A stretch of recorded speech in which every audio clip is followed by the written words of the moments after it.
કે ભાઈ 5 લાખની લીડથી જીતવું છે, 2 લાખથી જીતવું, જીતીને શું કરવું છે? તો કે હરણીવાળા કાંડ કરીને બોટમાં છોકરા મારવા છે, ક્યાંક મોરબી કાંડ કરવો છે, ક્યાંક નકલી કચેરી ખોલવી, કે જે લોકોએ નરેન્દ્ર મોદીને વાલા થવા માટે ડેમના દરવાજા ખોલી અને ભરૂચની જનતાને રાતા પાણીએ રોવડાવવા અને એને જેલમાં પૂરવા માટે જીતવું છે આપણે. જે લોકોએ આદિવાસી વિસ્તારોમાં નકલી કચેરીઓ ખોલી અને આદિવાસી વિસ્તારની અંદર કુપોષણ વધારવાનું કામ કર્યું ને એનું કુપોષણ દૂર કરવા જેલમાં મોકલવા માટે આપણે જીતવું છે. એટલે મને પૂછ્યું ટીવી વાળાએ શું કહેવું છે? મેં કીધું ભાજપના કોઈ ધારાસભ્યના છોકરા કેમ કુપોષિત નથી? ભાજપના સાંસદ સભ્યના છોકરા કુપોષિત નથી, બોર્ડ નિગમના ચેરમેનોના છોકરા કુપોષિત નથી, કેમ કે ટાઈમે મલાઈ ખાવા મળે છે. કે સરકારમાંથી કરોડો રૂપિયાની ગ્રાન્ટ પોષણ માટે ફાળવવામાં આવી, પણ ભાજપના ખૂંટિયા ખાઈ ગયા એટલે છોકરા કુપોષિત રહી ગયા. ભાજપ વાળા કે ચૈતર વસાવાનું શું કામ તમે કે ચૂંટણીમાં આગળ કરવા માંગો છો? ભાઈ, રાજપીપળાની જેલમાંથી સાંસદ બનવાનો 1 મહિનાનો કોર્સ કરી લેવાનો, એની પાસે કોર્સ કરેલા છે. નાળું ખાવાના કોર્સ કોઈ કર્યા, રોડ ખાઈ જવાના કોર્સ કર્યા છે, કોઈ આખી ગ્રાન્ટ ખાઈ જવાના કોર્સ કર્યા છે. બહુ કઠણ પેટના માણસો, રોડ ખાઈ જાય તો બચી જાય છે. એટલે જીતવી છે. આપણી પાસે કઈક લક્ષ્ય તો હશે ને કે આ જીતવાનું કારણ શું? ભાજપ વાળા જેમ દર ચૂંટણીએ કે છે જીતવું છે, જીતીને શું કરવું છે કોઈ નથી ખબર. 30 વર્ષથી એમના ચૂંટણી જીતતા આવે કે ભાઈ 5 લાખની લીડથી જીતવું છે, 2 લાખથી જીતવું, જીતીને શું કરવું છે? તો કે હરણીવાળા કાંડ કરીને બોટમાં છોકરા મારવા છે, ક્યાંક મોરબી કાંડ કરવો છે, ક્યાંક નકલી કચેરી ખોલવી. આપણે શું કામ જીતવું છે? કે જે લોકોએ નરેન્દ્ર મોદીને વાલા થવા માટે ડેમના દરવાજા ખોલી અને ભરૂચની જનતાને રાતા પાણીએ રોવડાવવા અને એને જેલમાં પૂરવા માટે જીતવું છે આપણે. આપણું જીતવાનું લક્ષ્ય સારું. જે લોકોએ આદિવાસી વિસ્તારોમાં નકલી કચેરીઓ ખોલી અને આદિવાસી વિસ્તારની અંદર કુપોષણ વધારવાનું કામ કર્યું ને એનું કુપોષણ દૂર કરવા જેલમાં મોકલવા માટે આપણે જીતવું છે. મને ટીવી વાળાએ પૂછ્યું કુપોષણ ઉપર શું કહેવું છે તમારું? કેમ કે કુપોષણના આંકડા વિધાનસભામાં રજૂ થયા અને એમાં એવો રિપોર્ટ આવ્યો કે જે 2 વર્ષ પહેલા 1.25 લાખ બાળકો કુપોષિત હતા, હવે 5 લાખ થઈ ગયા. કુપોષણ વધ્યું. એટલે મને પૂછ્યું ટીવી વાળાએ શું કહેવું છે? મેં કીધું ભાજપના કોઈ ધારાસભ્યના છોકરા કેમ કુપોષિત નથી? ભાજપના સાંસદ સભ્યના છોકરા કુપોષિત નથી, બોર્ડ નિગમના ચેરમેનોના છોકરા કુપોષિત નથી, કેમ કે ટાઈમે મલાઈ ખાવા મળે છે. સત્તાની મલાઈ, ભ્રષ્ટાચારની મલાઈ, કોન્ટ્રાક્ટની મલાઈ. ગરીબના છોકરા કુપોષિત રહી ગયા છે. એને પોષણ આપવા માટે ચૈતરભાઈ વસાવાને જીતાડી સંસદમાં મોકલ્યા. પછી એને મને પૂછ્યું કે ભાઈ છતાં આ તો તમારો રાજકીય જવાબ છો, કુપોષણ વિશે શું કહેવું છે? મેં કીધું હવે ભાઈ બહેન જે એમ કરવું એ તમે બહુ આગ્રહપૂર્વક પૂછો તો તમને હું હાવ સાચું કહી દઉં કે કુપોષણ એટલા માટે છે કે સરકારમાંથી કરોડો રૂપિયાની ગ્રાન્ટ પોષણ માટે ફાળવવામાં આવી, પણ ભાજપના ખૂંટિયા ખાઈ ગયા એટલે છોકરા કુપોષિત રહી ગયા. ખૂંટિયા ખાઈ ગયા વચ્ચેથી, આખલા ચરી ગયા બધું. ગરીબના ભાગમાં શું આવ્યું? દુઃખ આવ્યું, પીડા આવી. અને એટલા માટે આપણે બધાએ લડવાની જરૂર છે. આપણી પાસે એક સપનું છે, એક વિઝન છે કે જીત્યા પછી શું કરવું છે. આ ચેતરભાઈ સતત સક્રિય રહ્યા, આદિવાસી વિસ્તારોની તમામ નકલી કચેરીઓની માહિતી મેળવીને ભાંડો ફોડીને આખા ગુજરાતને બતાવ્યું કે આવી રીતે પૈસા ખાઈ જાય છે, અને એટલે એને જેલમાં પૂરી દીધા. ચૈતરભાઈ, આ તો હવે તમે છૂટી ગયા એટલે હું કહું, ભાજપ વાળા કે ચૈતર વસાવાનું શું કામ તમે કે ચૂંટણીમાં આગળ કરવા માંગો છો? ભાઈ, રાજપીપળાની જેલમાંથી સાંસદ બનવાનો 1 મહિનાનો કોર્સ કરી લેવાનો, હમણાં કોર્સ કરી લેવાનો. અમારો મૃત્યુ વ્યવસ્થિત છે એટલે અમે જીતાડવા માંગીએ. તમારી પાસે હોય આવો કોઈ કોર્સ કરેલો તો કયો? એની પાસે કોર્સ કરેલા છે.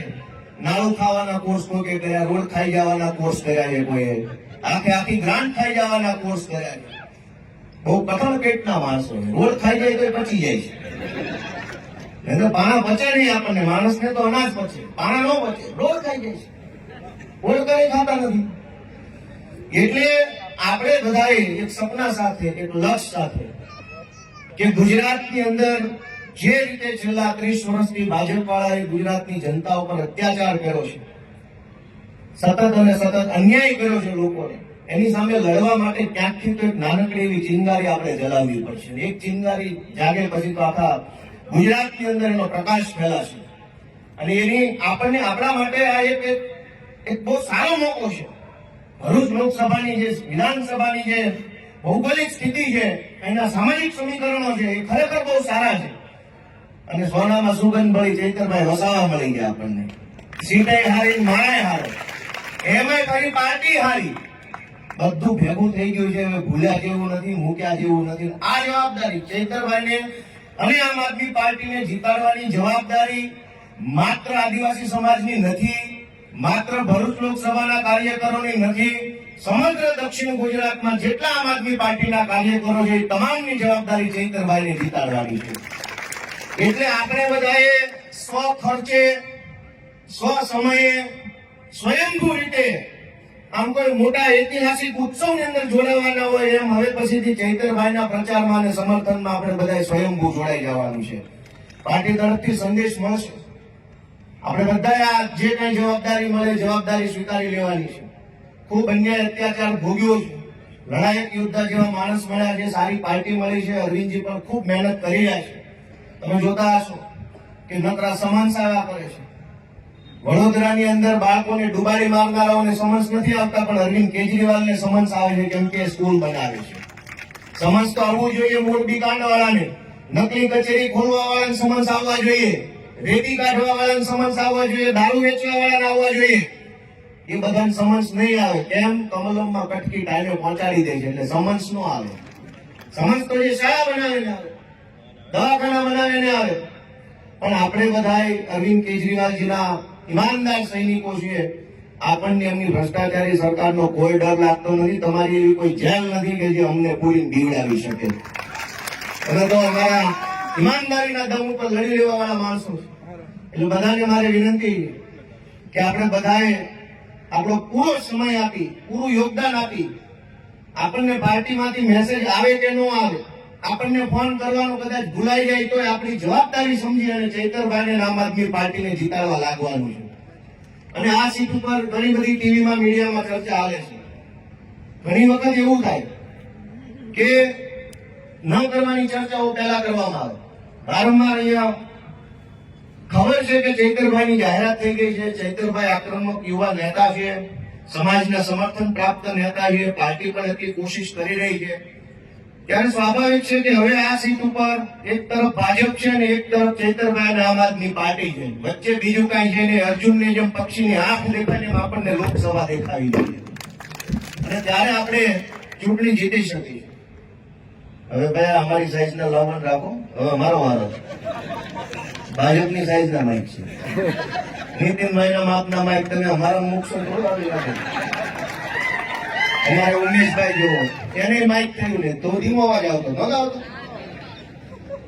આપણે એકાદ વખત 2-5 સાંસદ સભ્યો દિલ્હી મોકલ્યા છે ને તો આને ભરોસો આવશે કે હવે આપણે માઇક બદલવાનો, કે આ ખોટો ખર્ચો કર્યો મને કે અમે માઇક બદલીને તમારું શું થાય.